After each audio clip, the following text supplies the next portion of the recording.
अस्सलाम वालेकुम। बढ़ती हुई तेज़ रफ्तार मॉडर्न लाइफ की वजह से जिस्म में मौजूद नसों की कमज़ोरी सिकुड़ना आम मसला होता जा रहा है। हालांकि पहले कहीं ना कहीं ये बुज़ुर्गों की बीमारी कंसिडर की जाती थी या बुज़ुर्गों में नसों की कमज़ोरी का मसला हुआ करता था, पट्ठों की कमज़ोरी हुआ करती थी। लेकिन आज के दौर में तेज़ रफ्तारी से तरक्की याफ्ता जैसे जैसे हम एक मुल्क बनते जा रहे हैं, वैसे वैसे आसाइशें और सहूलियात में भी इजाफा होता जा रहा है।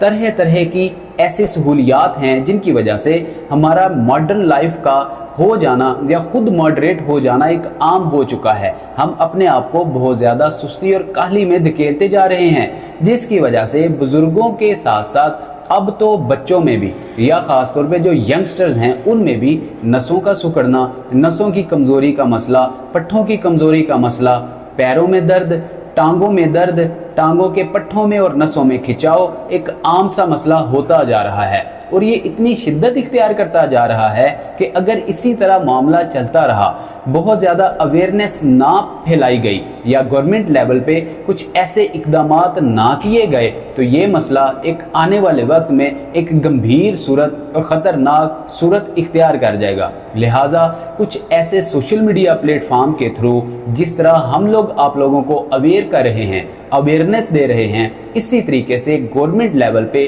कुछ ऐसे सेशंस या ऐसी कुछ एक्टिविटीज़ का या ऐसे सेमिनार्स का आगाज़ करना चाहिए जिससे लोगों में ये अवेयरनेस फैलाई जाए कि आपके कुदरती नेचुरल जो तरीके हैं, जो आपकी ऐसी नेचुरल फूड्स हैं जिनको आप इस्तेमाल करके इन मसाइल से छुटकारा हासिल कर सकते हैं। हालांकि बहुत ज़्यादा तरह तरह की फार्मास्यूटिकल्स कंपनी की मार्ज़ वजूद में आने की वजह से सप्लीमेंट्स, आर्टिफिशियल स्टीरॉयड अद्वियात, ये ऐसी केमिकल मिली चीज़ें आजकल मार्केट में बहुत ज़्यादा आम हो चुकी हैं, जिसके रोज़ाना की बुनियाद पे तेज़ी से इस्तेमाल की वजह से नसों की कमज़ोरी, पट्ठों की कमज़ोरी, हड्डियों और टांगों में दर्द का मसला आम सा मसला होता जा रहा है। इसलिए आज हम आपके लिए एक ऐसा ज़बरदस्त घरेलू नुस्खा लेकर आए हैं, एक ऐसी होम रेमेडी लेकर आए हैं जिस होम रेमेडी से आप अपने पट्ठों की कमज़ोरी, नसों की कमज़ोरी, नसों के सिकुड़ने का मसला, टांगों की कमज़ोरी या इसके साथ पैरों में झंझनाहट का मसला, हाथों की उंगलियों में झंझनाहट का मसला बाआसानी हल कर सकेंगे। और इसके साथ ही साथ आपको बताएंगे कि आप और कौन सी ऐसी सब्जियां हैं जिनको आप रोज़ाना इस्तेमाल कर सकते हैं और कौन सा ऐसा सेडेंटरी लाइफस्टाइल है जिनमें से आप कुछ चीज़ों को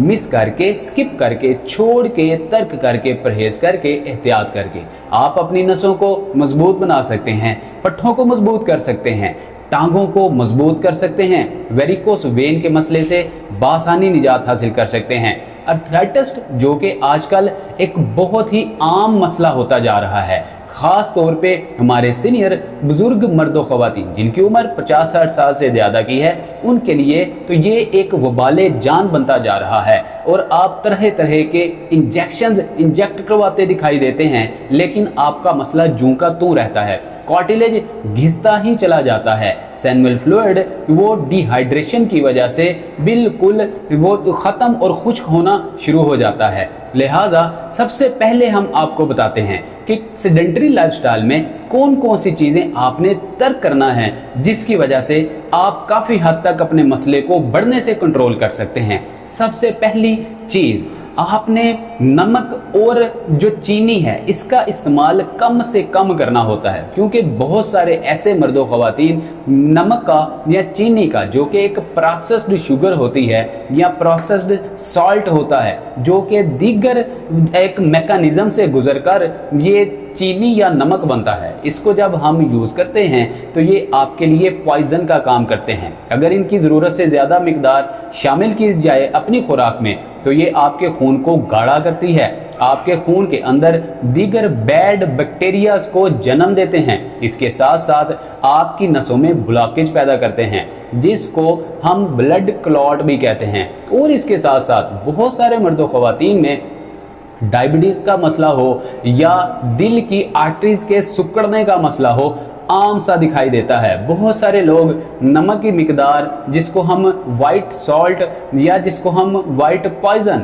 शुगर, चीनी कहते हैं, जो कि प्रोसेस्ड होती है, इनके इस्तेमाल से कार्डियक पेशेंट बनना शुरू हो जाते हैं, दिल के आर्जे में मुब्तला हो जाते हैं, फिर बाईपास करवाना पड़ता है, एंजियोग्राफी करानी पड़ती है और दीगर से स्टंट पड़वाने पड़ जाते हैं। इस तरह से बहुत सारी कॉम्प्लिकेशन फेस करना पड़ती हैं। साथ ही साथ ज्यादा चीनी के इस्तेमाल से शुगर में इजाफा दिखाई देता है। इसलिए आप कोशिश कीजिए कि आप चाहे बच्चे हैं, चाहे आप यंगस्टर हैं, जवान हैं, या आप कोई ऐसी एज में हैं जो आप 50-60 साल से ज्यादा की एज में हैं, तो चीनी और नमक इसका इस्तेमाल मुनासिब और कम से कम कोशिश किया कीजिए। इसके अलावा अगर दूसरी चीज की बात करें तो आपने रोजाना की बुनियाद पे 8 घंटे की नींद जरूर लेनी होती है। सेडेंटरी लाइफस्टाइल में मोबाइल का इस्तेमाल, सोशल मीडिया का इस्तेमाल आम होता जा रहा है। अगर देखा जाए तो ये आपके दिमाग में डोपामिन, जो कि एक खुशी प्रोवाइड करने वाला हार्मोन है, सेल है, हैप्पीनेस प्रोवाइड करने वाला सेल है। अगर आप बहुत ज्यादा विजुअलिटी करते हैं, सोशल मीडिया पे एक्टिव रहते हैं, आप सोशल मीडिया एक्टिविस्ट हैं, या आपका काम ही रोजाना की बुनियाद पर लैपटॉप या स्क्रीन पर करने वाला है, इसकी वजह से आपके दिमाग में पैदा होने वाला हैप्पीनेस प्रोवाइड करने वाला जो सेल, जिसको हम डोपामिन कहते हैं, प्रोड्यूस होना, जनरेट होना, बनना कम हो जाता है। इसकी मिकदार कम होना शुरू हो जाती है, जिसके इवज आपको एंजाइटी, स्ट्रेस, डिप्रेशन और इस तरह की बहुत सारी कॉम्प्लिकेशन, जिस तरह हाइपरटेंशन, हाई ब्लड प्रेशर का मसला, एंजाइटी का मसला आम दिखाई देता है। लिहाजा आपने बहुत ज्यादा सोशल मीडिया का, मोबाइल का इस्तेमाल कम करना है और 8 से 10 घंटे की कम से कम नींद जरूर लेनी है। इसके अलावा जिस्म को डिहाइड्रेट होने से बचाना होता है। आपके घुटने, आपके पट्टे, आपकी नसें, इनको मजबूत बनाने के लिए, तरोताजा रखने के लिए, नम रखने के लिए पानी की मिकदार मुनासिब होना जिस्म में बहुत ज्यादा जरूरी है। आप सबको पता है कि 60% हमारे जिस्म का हिस्सा पानी पर मबनी है। अगर हम पानी की मिकदार कम करेंगे, मिसाल के तौर पर अगर गर्मियों का मौसम है तो 8 से 16 गिलास, अगर सर्दियों का मौसम है तो 8 से 12 गिलास अगर आप नहीं पिएंगे तो डेफिनेटली आपके जिस्म में मिनरल्स की, विटामिन्स की और पानी की कमी हो जाएगी, जिसकी वजह से आपके पट्टों में कमजोरी आएगी, आपकी नसें सिकुड़ना शुरू होंगी, खून गाढ़ा होना शुरू होगा, नसों में ब्लड क्लॉट बनना शुरू हो जाएंगे, जिसकी वजह से सर्वाइकल सार्कोपिनिया या वेरिकोस वेन का मसला, या आपकी टांगों के अंदर ब्लॉकेज, जिसकी वजह से आपके हार्ट में आर्टरीज के थ्रू खून की सर्कुलेशन या बहाव कम होगा और आपके दिल की आर्टरीज में भी ब्लड क्लॉट होने का मसला, हार्ट अटैक होने के चांसेस बढ़ जाएंगे। और इसके साथ साथ जिन आर्टरीज के थ्रू आपके दिमाग में खून जाता है, उन आर्टरीज में भी बाज औकात ब्लड क्लॉट बनने के चांसेस बढ़ जाते हैं। लिहाजा पानी इतनी अहम चीज है। अगर आप रोजाना की बुनियाद पे 8 से 12 गिलास नहीं पी पा रहे, इसका मतलब है आपको हड्डियों के ऑस्टियोप्रोसिस का मसला, हड्डियों के भुरभुरेपन का मसला हो सकता है। अगर अभी आपकी हड्डियों में पानी की मिकदार कम है, आप अपने जिस्म को हाइड्रेट नहीं रख पा रहे, तो घुटनों की दर्द में अर्थराइटिस का मसला आम सी चीज है, ये हो सकता है। ऑस्टियोआर्थराइटिस हो या रोमाटॉइड आर्थराइटिस हो, घुटनों में कड़कड़, कटकट, नी क्लिकिंग, नी पॉप, नी क्रैपिटिस आम सा मसला हो सकता है। लिहाजा आप रोजाना की बुनियाद पे पानी का इस्तेमाल जरूर किया कीजिए।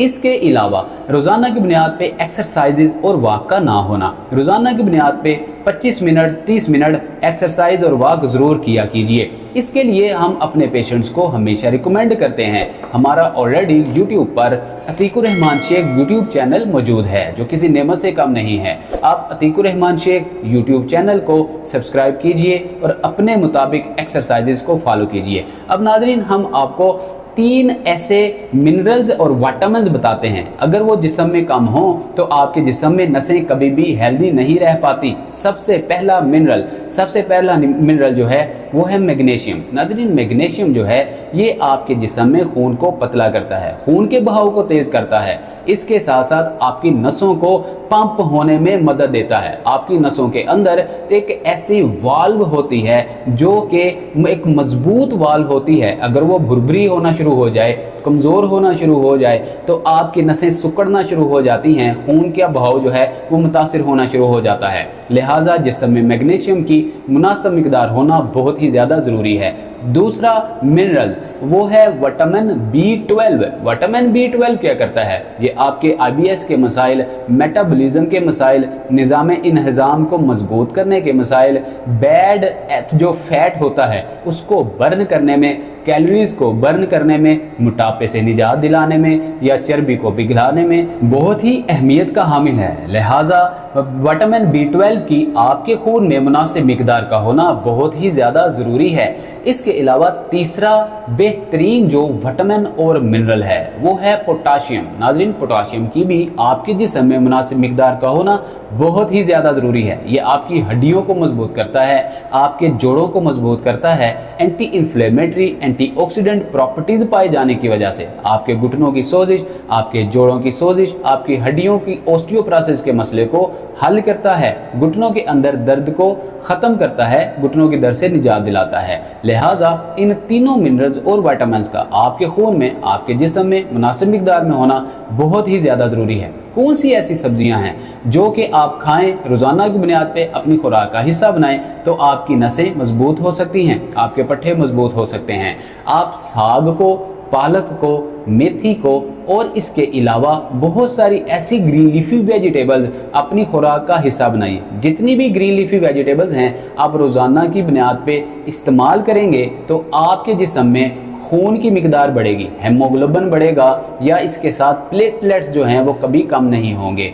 बहुत सारे लोग पीएच लेवल का टेस्ट करवाते हैं, पीएच लेवल कम आता है, कम ही आएगा क्योंकि आपके खान पान या आपकी खुराक बहुत ज़्यादा सेडेंटरी हो चुकी है। लिहाजा आपने रोज़ाना की बुनियाद पे ग्रीन लीफी वेजिटेबल को अपनी खुराक का हिस्सा बनाना है। बचना किन चीज़ों से है? इनमें आपने bakery items, junk food, pizza, burger, शवारमे से भी खुद को बचाना है क्योंकि ये ऐसी प्रोडक्ट्स हैं जिसका नाम ही जंक है।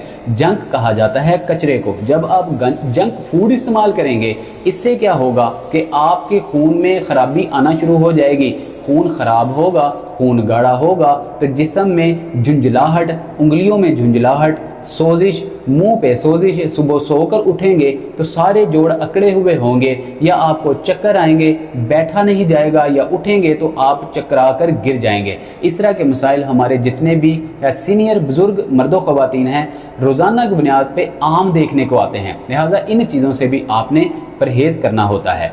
अब आइए हम आपको बताते हैं कि वो कौन सा ऐसा सुपर फूड है जिसको हम रोज़ाना की बुनियाद पे मुनासिब और मुतदल मिकदार में इस्तेमाल करके हम अपनी नसों को मजबूत बना सकते हैं, नसों की सिकुड़ने के मसले से निजात हासिल कर सकते हैं, पट्ठों को मजबूत बना सकते हैं, इसके साथ साथ हड्डियों को मजबूत कर सकते हैं, इसके अलावा घुटनों की दर्द से बाआसानी निजात हासिल कर सकते हैं और बुढ़ापे में हम जिस्मानी कमज़ोरी से, असाबी कमज़ोरी से खुद को बचा सकते हैं। लिहाजा ये आज हम जिस सुपर फूड का जिक्र करने जा रहे हैं, घरेलू नुस्खे का जिक्र करने जा रहे हैं, वो है पंपकिन सीड। नाज़रीन, कद्दू के बीज ऐसे बीज हैं जो कि बाआसानी आजकल आपको हर सुपर स्टोर से, हर पंसार से बाआसानी मिल जाते हैं। इसकी अहमियत का, इसकी माहियत के ऊपर बहुत ज़्यादा आजकल जोर दिया जा रहा है। बहुत सारी रिसर्चेस के मुताबिक साइंटिफिकली,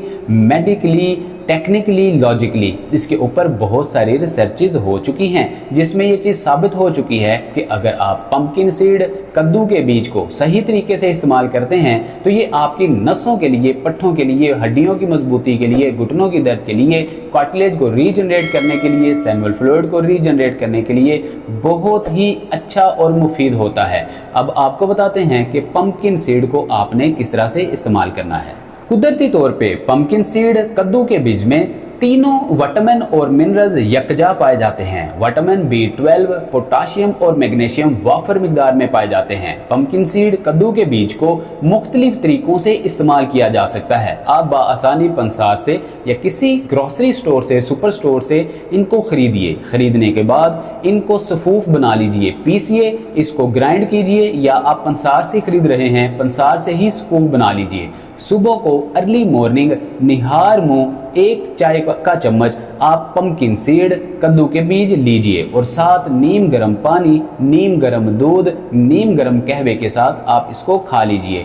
दूसरा तरीका, आप इसको किसी सैलेड के ऊपर डालकर भी इस्तेमाल कर सकते हैं। तीसरा तरीका, किसी सालन, हंडिया खाने में आप शामिल करके इसका सफूफ 1 चाय का चम्मच मिक्स करके बना सकते हैं। इसके अलावा एक और इसका बेहतरीन तरीका ये है कि जब आप रात के वक्त 1 कप दूध, उसमें आधा चाय का चम्मच हल्दी, 2-3 लौंग, 3-4 इलायची और इसके साथ 3-4 ही आप काली मिर्च डालेंगे, थोड़ी सी 2 चुटकी अजवाइन, 2 चुटकी सूंड डालेंगे। इसमें आप आधा चाय का चम्मच पंपकिन सीड या आप कद्दू के बीज भी डाल सकते हैं। मिक्स कीजिए, नीम गरम पी लीजिए। इसके बाद बिना किसी से बात किए आप सो जाइए। ये ऐसा ज़बरदस्त आपके लिए एक टॉनिक बन जाएगा कि जिन लोगों को नींद के मसाइल हैं, नींद नहीं आती, आप समझिए कि आपने 2 mg की कोई स्लीपिंग पिल्स ले ली है, ये आपको 10 mg तक भी काम करेगी, आपको बहुत गहरी नींद देगी और ऐसा ज़बरदस्त ये एक हर्बल नुस्खा तैयार हो जाएगा कि आपकी नींद के मसाइल भी हल होंगे। आपको कब्ज़ रहती है नींद पूरी ना होने की वजह से, खुश्की का मसला रहता है, डिहाइड्रेशन ड्राइनेस का मसला रहता है, झुर्रियों का, चेहरे के भद्देपन का मसला रहता है, तो नींद पूरी होने की वजह से आपकी नसें तरोताज़ा हो जाएंगी, नसें मजबूत होंगी, खून की रवानगी तेज़ होगी, आपकी हड्डियों में मजबूती आएगी, पैरों की झंझनाहट, उंगलियों का सुन्नपन ये दूर होगा। डिमेंशिया बुजुर्गों का एक आम मसला होता है, चीज़ रखते हैं भूल जाते हैं, बात करते हैं तो भूल जाते हैं, लिहाजा मेमोरी लॉस का मसला जो है, ऐसे जो हमारे हर्बल और ऑर्गेनिक आयुर्वेदिक तिब्बे नबवी के ऐन मुताबिक जो नुस्खाजात होते हैं, जिनमें एक आज का पंपकिन सीड के तौर पे इस्तेमाल किया जाने वाला ये जो घरेलू नुस्खा है, इसको इस्तेमाल करके आप अपने इन सारे मसाइल से निजात हासिल कर सकते हैं। बहुत सारे लोग पूछते हैं बात कैसे की जाए, कंसल्टेशन नंबर दिया गया है। ऑनलाइन अपॉइंटमेंट बुक करवाने के बाद मेरी टीम आपको टाइम देगी, उस स्पेसिफिक टाइम में आपकी हमारे साथ बात होगी। आपका कोई भी मसला हो 110% आपको सोल्यूशन दिया जाएगा। इसके अलावा रोज़ाना की बुनियाद पे एक्सरसाइजेस को यकीनी बनाइए, वॉक को यकीनी बनाइए, जो चीज़ें कही गई उनसे परहेज़ कीजिए, जो चीज़ें इस्तेमाल करने को बताई गई उन चीज़ों का रोज़ाना की बुनियाद पे इस्तेमाल करके आप 60 के हैं तो आप 40 में वापस लौट आएंगे। मतलब आप 40 के जो यंगस्टर्स हैं, 30 के जो यंगस्टर्स हैं, उनकी ताकत, उनकी जो पावर है, उनकी जो विल पावर है, कुव्वत मुदाफ़त है, उतनी विल पावर अपने में महसूस करेंगे। लिहाजा इन चीज़ों को फॉलो कीजिए, नेचुरल ऑर्गेनिक चीज़ों को अपने खान पान का हिस्सा बनाइए। नॉन ऑर्गेनिक और सप्लीमेंट्री जितनी भी फूड्स हैं, जितने भी मिनरल्स हैं, जितने भी विटामिन्स हैं, इनसे परहेज़ कीजिए। अपने बच्चों को भी इस चीज़ की तलकीन कीजिए, खुद भी सेहतमंद रहिए और अपने कुंबे को, अपने अहले खाना को भी तंदुरुस्त और सेहतमंद रखने में किरदार अदा कीजिए। अपना बहुत सारा ख्याल रखिए। हमें दीजिए इजाज़त। अस्सलाम वालेकुम वरहमतुल्लाह।